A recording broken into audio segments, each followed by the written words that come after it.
회향 후 입제 전이라 자율 시간인데 이 마이크를 설치해 주시는 바람에 이 자리에 또 앉았습니다. 조상님들 중에는 높은 벼슬을 하신 분이 계시죠.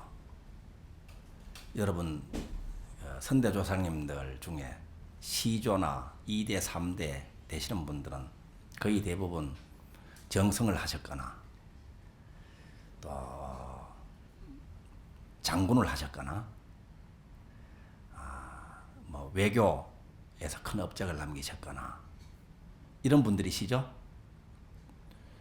큰 부를 이루신 분들이나 이런 분들이 여러분들의 선조님들 중에 계시고, 가까이는 여러분들의 부모님, 조부모님, 증조부모님 대해서 그렇게 높은 지위에 계신 분들이 있습니다. 그리고 의사나 뭐 판검사나 이런 분들도 계실 것이고, 다양한 분야, 예술 분야나 문학 분야나 사업 분야나 각 분야에서 뛰어난 능력을 발휘하시고 큰 업적을 이루신 분들이 계십니다. 그런 분들께는 이번 백중기도 때 우리가 아니더라도 큰 업적을 이루셔서 높은 아주 밝고 복덕을 많이 누리시는 상태에 계시는데 공양 올려드릴 필요가 있겠나 싶은 마음이 들 때도 있습니다. 그래서 백중기도를 맞이하면서 조상님들을 모실 때 주로 보면 한 맺혀서 돌아가신 분들을 위주로 올립니다. 그죠? 일찍 돌아가셨던 분들이나 또 외부에서 돌아가셨던 분들이나 무주고원이라 그러죠. 자식이 없어서 해마다 제사를 올려드릴 분이 없는 분들이거나 혹은 뱃속에서 태아 상태로 있다가 빛을 보지 못한 태아양가라든가 어린 시절에 돌아가신 형제자매라든가 이런 분들을 위주로 백중기도를 올리는 것으로 삼는 분들이 많습니다. 그런데 이 모든 분들이 우리 이 생명의 뿌리 부분에 함께 계시거든요. 우리의 모든 인연들은 내 마음 살림입니다. 내 마음 살림. 지금 이 시대를 같이 살아가고 있는 분들 중에도 잘 나가는 분들이 있잖아요. 우리가 친구들끼리 만나서 이야기하다 보면 저기 푸른 기와집에 그 지붕 아래 사는 사람 이름을 부르기도 하고, 거기서 또 큰 역할을 하는 분들 이름을 부르면서 걔 내 친구야 라기도 하고, 또 나 누구하고 잘 알아라든가 그 친구 나하고 뛰어놀 때는 어떠하더니 지금 그렇게 잘 나가고 있어라든가 이런 이야기 하잖아요. 그러면서 그분들을 대화 소재로 삼으면서 또 그 친구들을 좀 낮게 평가하기도 하고 그렇습니다. 그런데 우리들이 거론을 하는 그 한 명 한 명들의 그 인연들이 전부 다 100% 다 내 인연들입니다. 비난을 하는 대상이건 또 찬탄을 올리는 대상이건 전부 다 내 마음 살림살이입니다.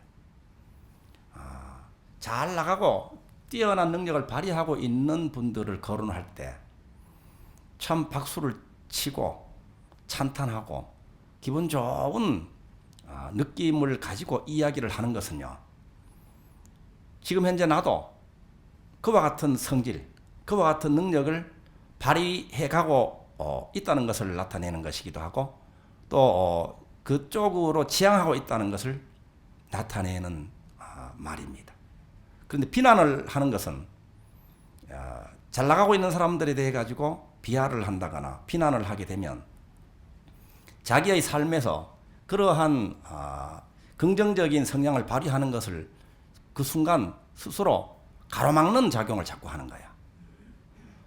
이것을 자기가 이야기를 할 때, 친구들하고 이야기할 때 흉을 본다거나 비난을 한다거나 혹은 찬탈을 한다거나 참 박수를 쳐주는 그러한 것을 보면 자기가 지금 향상일로로 빠르게 나가고 있는가 혹은 스스로 가로막고 있는가 하는 것을 알 수가 있어요. 여러분 어떻습니까? 이것을 아이들이 있는데 이렇게 이야기하면요.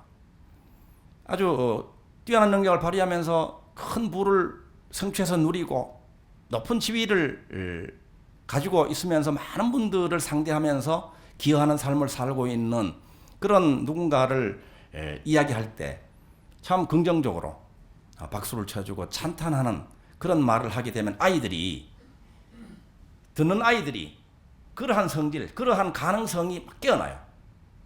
그런데 비하하고 비난하는 소리를 듣게 되면 어린 아이들도요. 야, 난 절대 높은 뱃을 하면 안 되겠구나. 나는 재벌 되면 절대 안 되겠구나. 이거 내가 제일 사랑하고 가까운 우리 부모님이 저렇게 싫어하는 일을 저렇게 하면 우리 부모님뿐만이 아니고 세상 사람들이 싫어하겠구나. 이렇게 해서 나중에는 고급 승용차 같은 것도 타기를 어려워합니다. 왜냐하면 남 눈치가 보여가지고 비난할까 봐. 돈 있다는 것이 이게 뭔가 크게 잘못되어 있는 것처럼 느끼기 시작합니다. 높은 뱃으로 나가는 것은 사람들한테 부정적인 평가를 받는 것으로 여겨지거든요. 그렇기 때문에 스스로 자꾸 태클을 걸고 발목 잡는 작용을 하게 되는 거예요. 그래서 우리가 이 시대를 함께 살아가는 인연들 중에서 좋은 모습을 보이고 있는 분들한테는 우리가 흔쾌히 기쁘게 수의공덕이라고 하잖아요. 따라서 기뻐하고 또 더 보태줘야 됩니다. 음식이 풍부한 사람한테는 음식 공량을 안 올릴 것인가? 어떻게 하면 좋을까요? 음식 공량을 올려야 됩니다. 음식이 없어서 쩔쩔매는 사람한테 음식 공량을 올려야 될까요? 자, 우리가 이 보시, 자비행을 음식이 부족해가지고 굶는 사람한테 음식을 제공하는 것만 우리가 보시고 자비행으로 우리가 잘 알고 있잖아요. 그런데 여러분 그런 경험이 있으시죠? 여러분 아드님이 따님이 첫 아르바이트를 보통 중학생 때나 고등학생 때 하죠. 늦으면 대학생 때 하잖아요. 그러면 한 달 첫 아르바이트를 해서 자기 딴에는 얼마나 긴장도 하고 서툰 일을 하느라고 그 어려움도 겪고 그러면서 익숙해져 가지고 겨우겨우 참고 꾹 눌러 참아 가지고 한 달 동안 일을 해 가지고는 그 보수를 받습니다. 보수를 얼마쯤 받습니까? 한 3만 원에서 5만 원 받잖아요.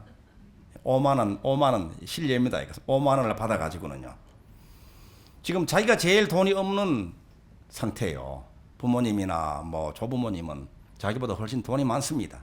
그러면 이 아이는 어떻게 해야 됩니까? 돈 없는 자기만 꿀꺽 삼켜야 될까요? 아니면 동생한테만 사탕을 사줄까요?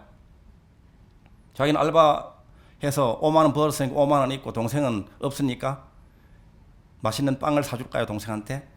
그런데 동생한테 빵을 사줘도 사실 별로 안 나와요. 나중에 빵 하나 생기면 좀 반 이렇게 갈라가지고 형 먹어 이렇게 할지는 몰라도. 그런데 이 알바비를 5만 원 받아가지고는 이제 15,000원어치 과일을 사가지고요. 자기 집에서 제일 부자인 할아버지한테 선물을 해드렸습니다. 할아버지가 드시겠습니까? 안 드시겠습니까? 그 어떤 공양보다도 가장 기쁘고 가장 맛있는 공양이 되겠죠. 그래서 아주 이 세상에서 가장 맛있는 과일을 공양을 받아서 드십니다. 다른 과일 많아요. 그렇지만 이 손녀, 손자가 첫 알바비를 받아가지고 공양 올린 첫 공양을 흔쾌히 받으시는 거예요. 그래서 어떻게 하는가 하면 얼마나 기분 좋으시겠습니까? 그죠? 그래서 용돈으로 10만 원을 주셨습니다. 그러니까 우리가 공양을 올리는 대상이요, 굶주리고 헐벗는 그 대상을 향해서 공양을 올리는 것이 참 좋은 자비행입니다. 보십니다. 진정한 보십니다. 그런데 자칫하면요, 우리가 굶주리고 없다, 부족하다, 모자란다, 그렇기 때문에 내가 너를 돕는다 라는 마음으로 그런 입장에서 보시를 하게 되면 나는 잘난 사람이 되고 너는 없는 사람, 너는 불쌍한 사람에게 도와주는 것이 되는 것이죠. 그렇게 되면 자칫하면 너는 모자라는 사람이다, 내 도움이 필요한 사람이다, 내 도움이 없이는 어려울 수가 있다 앞으로도 하는 그런 마음으로 그 사람의 그 상태, 그 지위를 고정시켜 줄 우려가 있습니다. 이걸 조심하셔야 돼요.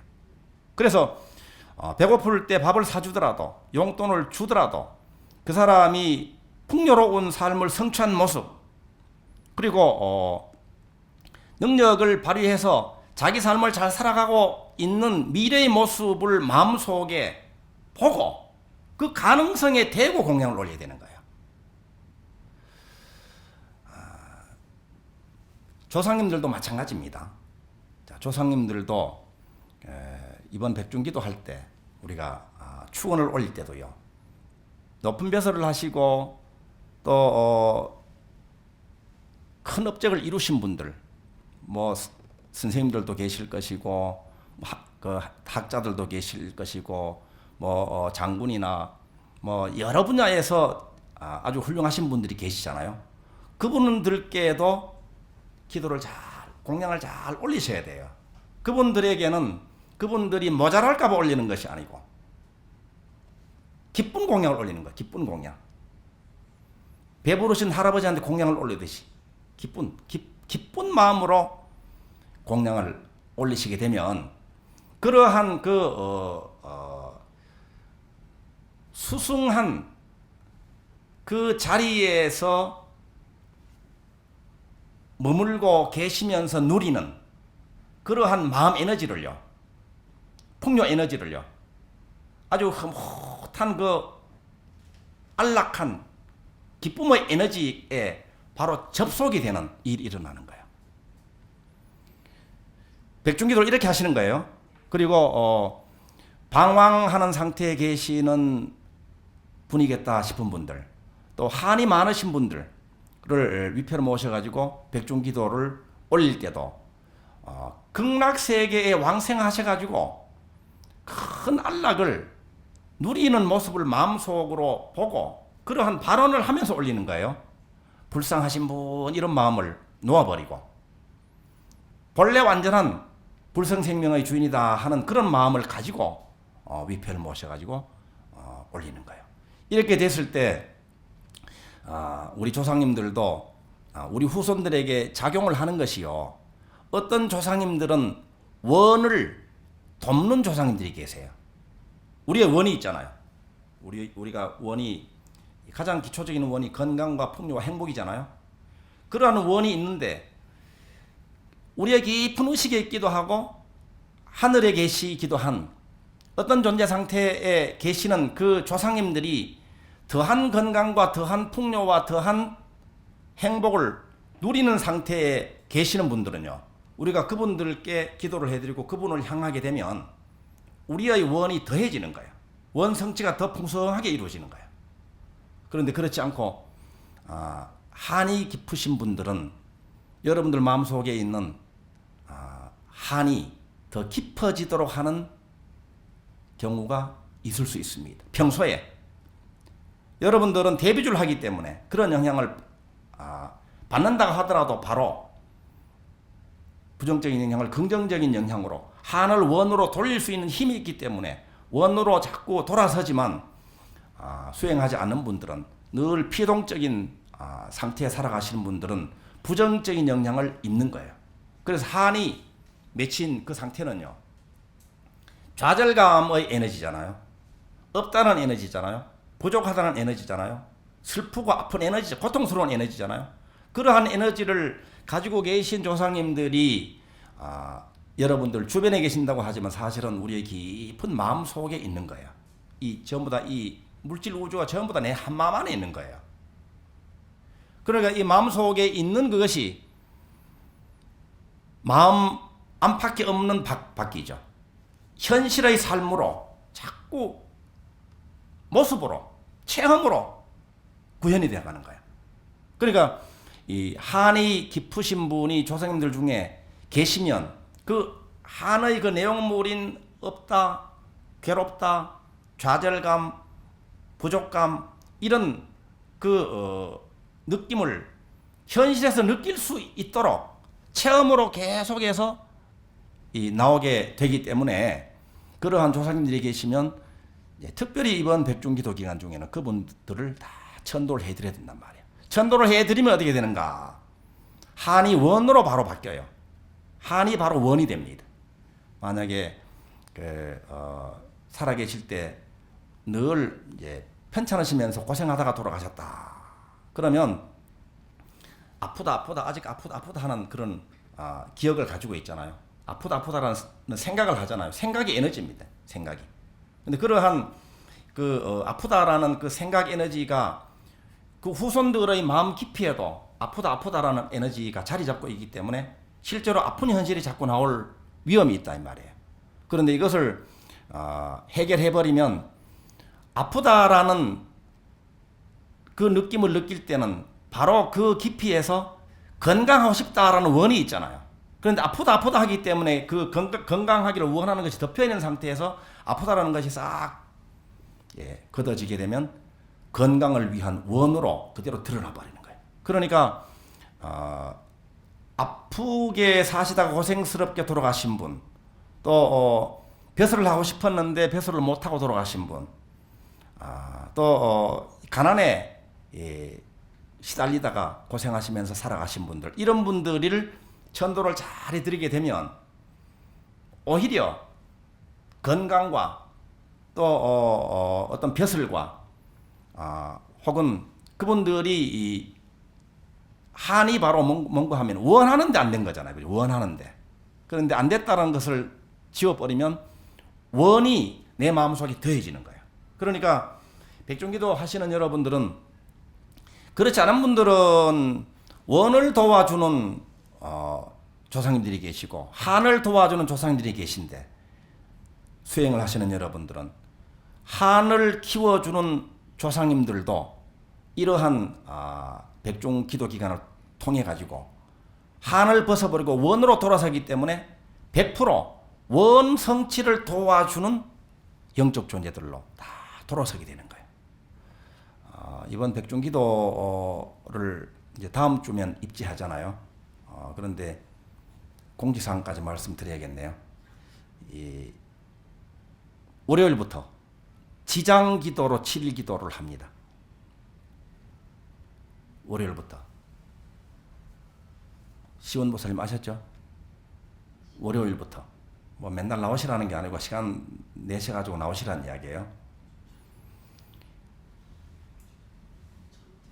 저녁. 예. 그러니까 백중기도 조상님들 위패 모신 분들은 가급적이면 이 7일기도 입지하기 전에 다 모시는 게 좋겠죠. 이 감독원하고 손선정화 보살님하고 이제 막 바쁘게 생겼다 그죠. 특히 그 설판 올리신 분들도 위패대를 미리 다 모셔가지고 백중기도 입제 전이라도 7일 동안 지장기도를 정성껏 모실 수 있도록 해주시고 이번 7일 기도는 아픈 분을 위한 기도예요. 그래서 아픈 분들이 이번에 이 7일 기도를 통해 가지고 다 건강을 본래 건강을 회복할 수 있는 그런 발언을 가지고 하는 기도입니다. 아프다는 것이 몸 아픈 것도 있고 마음 아픈 것도 있고 그죠? 돈 아픈 것도 있잖아요. 각 분야에서 아픈 분들이 있다면 특히 이번에 7일 기도를 해가지고 다 낫게 해놓고 건강한 상태가 되고 또 이 환경이니 뭐 돈이니 전부 다 이 건강한 상태가 된 상태가 이제 되잖아요. 그러면 이제 언제입니까? 금요일 입지하잖아요. 그러면은 월, 화, 수, 목, 금 5일 만에 건강한 상태로 만들어 놓고 백중 칠칠기도 하면 어떻게 될까요? 더 건강해지고 더 풍요로워지고 막 벼슬도 막 수직으로 향상되고 뭐 합격하실 분들은 합격하고 당선될 분들은 당선되도록 이렇게 아마 술술 이렇게 쉽게 말이 나오잖아요, 그죠? 그런데 이 기도할 때는 완전 연소하듯이 해야 됩니다. 온 마음과 온 몸을 다 기울여 가지고 이 소신공양하듯이 기도해야 되는 거예요. 그렇다고 해서 막 괴롭게 억지로 하라는 게 아니고 기쁘게 하시되 온 정성을 지성심을 기울여 가지고 진리 기도를 미리 입제를 해서 하겠습니다. 이번 그 49일 수행 발화제 누구 하기로 했습니까? 정원이 하시기로 결정됐습니까? 예, 예. 수행 주제는 입제할 때 말씀을 드리겠습니다. 정원보살님. 예.